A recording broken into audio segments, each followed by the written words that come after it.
오늘의 말씀 본문은 마가복음 12장 1절에서 12절입니다. 예수님께서는 비유로 사람들에게 말씀하기 시작하셨습니다. 어떤 사람이 포도밭을 가꾸었다. 그리고 주위에 담장을 치고 포도즙을 짤 구덩이를 파고 망대를 세웠다. 그리고 포도밭을 농부들에게 빌려주고 여행을 떠났다. 때가 되자 주인은 농부들에게 종을 보내어 포도밭에서 난 자기 몫의 수확물을 가져오게 했다. 그러나 농부들은 그 종을 붙잡아 때린 후 빈손으로 쫓아버렸다. 다시 주인은 다른 종을 그들에게 보냈다. 그러자 그들은 그의 머리를 때리고 깔보고 업신여겼다. 다시 주인은 다른 종을 보냈다. 그러자 그들은 그 하인을 죽였다. 다른 많은 종들을 보냈지만 농부들은 때리기도 하고 죽이기도 하였다. 주인에게는 한 사람이 더 있었는데 바로 그의 사랑하는 아들이었다. 결국 주인은 아들을 농부들에게 보내면서 말했다. 농부들이 내 아들은 존중할 것이다. 그러나 농부들은 서로 말했다. 이 사람은 주인의 상속자이다. 어서 그를 죽이자. 그러면 유산이 우리의 것이 될 것이다. 농부들은 아들을 잡아다 죽인 후 포도밭 밖으로 던져버렸다. 포도밭의 주인이 이제 어떻게 하겠느냐. 그는 포도밭에 가서 농부들을 다 죽이고 포도밭을 다른 농부들에게 줄 것이다. 이런 성경 말씀을 읽어보지 못했느냐. 건축자들이 버린 돌이 집 모퉁이의 머릿돌이 되었다. 이는 주님께서 하신 일이다. 이것이 우리 눈에 놀랍지 않은가. 그들은 이 비유가 자기들을 빗대어 하신 것임을 알고 예수님을 체포하길 원했습니다. 그러나 백성들을 두려워하여 예수님을 두고 떠나가 버렸습니다. 오늘 본문에서 예수님이 포도원과 관련된 비유를 말씀하시는데요. 한 사람이 포도원을 만들고 그 주변을 울타리로 두르고 즙을 짜는 틀과 또 포도원을 지키기 위해 망대까지 다 만들었습니다. 그리고 나서 농부들에게 경작할 권한을 새로 주고 멀리 갔는데요. 이후에 포도원의 소출을 거둘 때가 되었을 때 이 주인이 농부들에게서 수확의 일부를 임대세로 받으려고 하죠. 그래서 종을 보냅니다. 그런데 농부들이 주인이 보낸 종을 심하게 때리고 빈손으로 돌아가게 했어요. 주인이 또 다른 종을 보냈습니다. 세를 받아오게 하려고 했던 거죠. 이번에도 농부들은 세를 주지 않고요. 주인의 명을 받고 온 종의 머리에 상처를 내고 욕보였습니다. 그 후에도 주인은 계속해서 종들을 보냈지만 농부들에 의해서 죽거나 다쳐서 돌아왔죠. 이제 주인이 마지막 방법으로 자신의 아들을 보냈습니다. 그런데 농부들은 그 아들을 죽이면 포도원이 자신들의 것이 될 것을 알고 그러는 줄 알고 그를 죽여서 포도원 밖에 내던졌습니다. 포도원 주인이 이를 보고 할 일은 딱 한 가지죠. 그 농부들을 모두 죽이고 다른 농부들에게 채를 주는 것이었습니다. 포도원과 관련된 비유가 이사야 5장에도 나오는데요. 그곳에서 이사야는 이스라엘 백성들을 포도원에 비유했습니다. 그 포도원은 잘 경작되어서 정의와 공의로운 삶의 열매를 맺어야 했지만 온통 사악함과 포악함이라는 야생 포도알만 맺게 되었죠. 이사야 선지자는 그런 모습을 바라보시는 하나님의 탄식 어린 마음을 그의 입을 통해 표현했습니다. 시간이 많이 흐르고 예수님 시대에 하나님의 포도원인 이스라엘 백성을 섬길 수 있도록 대제사장과 서기관들과 장로들이 농부의 역할을 맡아서 일을 하게 되었습니다. 이들은 각자 자기들의 방식으로 하나님의 포도원을 관리하기 시작했는데요. 유대계로 하는 그들 나름의 포도 열매를 거두게 되었습니다. 그 열매를 확인하기 위해서 포도원의 주인이신 하나님이 그분의 종들을 계속해서 보내셨죠. 그때마다 그들은 그 종들을 하나씩 제거했습니다. 그래서 오늘 비유에 나오는 것처럼 하나님이 그분이 하나밖에 없는 아들 예수님을 보내셨어요. 하나님은 농부인 종교 지도자들이 예수님을 존중할 것이라고 예상하며 보내셨습니다. 하지만 그들은 예수님만 없애면 모든 것이 자기들 마음대로 될 것이라는 헛된 야망을 품고 예수님을 죽이려고 했습니다. 오늘 이 비유를 말씀하시는 동안은 예수님께 죽음이 아직 찾아오지 않았습니다. 하지만 이제 곧 예수님은 저들의 손에 붙들려서 고통을 당하다가 십자가에 달려 돌아가실 거예요. 겉으로 보기에는 모든 것들이 농부들의 계획대로 되는 것처럼 보일 수 있습니다. 하지만 결국 하나님이 저들을 심판하시고 다른 사람들에게 그 포도원을 맡기실 거예요. 새로운 농부는 예수님을 존중하고 따르는 사람들, 즉 우리 그리스도인들을 의미하는 말씀이겠죠. 예수님은 농부들에 의해서 죽임을 당해 포도원 밖에 던져질 자신의 모습을 공사장 한쪽에 내동적이 쳐져 있는 돌 하나에 비유하십니다. 건축자들이 아무리 건물을 짓는데 사용해 보려고 해도 그 돌은 모양이 맞지 않아서 쓸모를 찾지 못했어요. 그래서 다른 돈들을 사용해서 열심히 건물을 이 건축자들은 지어 올렸습니다. 그리고 건물 꼭대기층까지 다 지어져 가고 있었는데요. 마지막으로 모퉁이에 돌 하나만 집어넣으면 공사가 끝납니다. 건축자들이 거기에 맞는 돌을 여기저기 찾아보는데요. 주변을 둘러보니 가장 적합한 돌이 하나 보이는 거예요. 그런데 그 돌을 자세히 들여다보니까 이제까지 건물을 짓는데 쓸모를 찾지 못해서 무시했던 바로 그 돌이었던 거죠. 이와 마찬가지로 예수님이 어떤 분인지 몰라 그분을 무시하고 하찮게 여기면 사람들은 그분이 가장 존귀한 분인 줄 모릅니다. 그러나 나중에 되었을 때 그 사실을 깨닫게 된다는 거죠. 그 깨달음이 너무 늦게 찾아와서 돌이킬 수 없는 상태에 이르는 경우도 있습니다. 여러분은 모퉁이 돌이신 예수님이 얼마나 귀한 분이신지 발견하셨나요? 예수님의 십자가가 이방인들에게는 어리석게 보였다고 했습니다. 또 유대인들에게는 말도 안 되는 터무니없는 이야기로 여겨졌다라고 성경은 이야기해요. 오늘 우리는 하나님이 보내시는 수많은 메시지를 소중히 여기면서 귀담아 듣고 있는지요? 우리가 사는 현대 문화에 맞지 않는 메시지라고 여기면서 쉽게 외면하고 무시하고 있지는 않습니까? 하나님 나라의 마지막으로 놓일 모퉁이돌 같은 예수님 말씀에 더욱더 귀를 기울이고 그 말씀에 순종하는 저와 여러분이 될 수 있기를 간절히 기도합니다. 이제 오늘 주신 말씀을 붙잡고 다음의 기도 제목으로 함께 기도하시겠습니다. 개인의 인생이라는 포도원과 더불어 살아가는 공동체의 삶이라는 포도원에서 주인 되신 하나님의 뜻을 따라 농사를 지어 아름다운 열매를 거두는 제가 되게 하소서. 모퉁이 돌이신 예수님을 내 인생은 물론 온 세상의 주인으로 인정하며 그분의 말씀을 따라 살아가는 제가 되게 해 주소서.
이제 오늘의 합심기도 제목을 따라서 함께 기도하겠습니다. 부자와 빈자의 삶의 격차가 해소될 수 있도록 서로 돌아보며 나누는 문화가 정착되게 하소서. 피부색, 인종, 민족, 성별, 나이 등 다양한 이유로 생겨나는 차별과 폭력이 근절되게 하소서. 자국의 국익을 위해 대립하는 강대국들의 관계가 개선되고 그 힘을 약소국을 돕는 데 사용하게 하소서.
이제 다음 기도 제목을 놓고 함께 기도하겠습니다.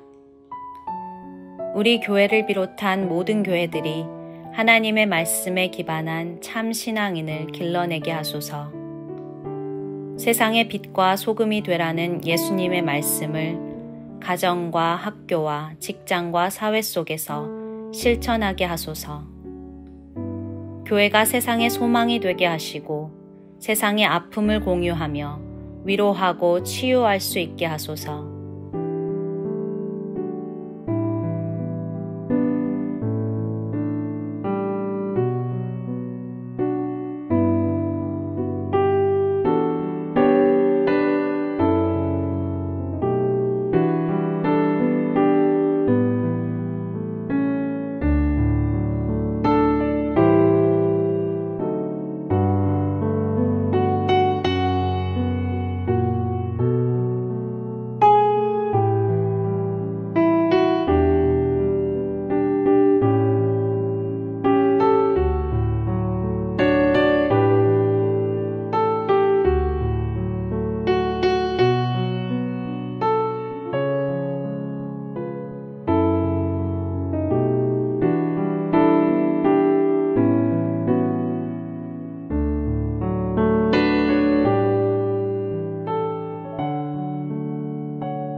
이제 다음 기도 제목을 놓고 함께 기도하겠습니다. 예배를 섬기는 봉사자들이 매 순간 기쁜 마음으로 섬기게 하시고 현장 예배가 잘 준비되게 하소서. 50일 기도회를 통해 말씀의 은혜를 받고 기도 중에 하나님의 위로와 일하심을 경험하게 하소서. 기도회 자리마다 함께 부르짖어 기도할 사람들이 늘어날 수 있게 뜨거운 기도의 영을 부어주소서.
이제 자신과 가정을 위한 기도 제목을 놓고 함께 기도하겠습니다.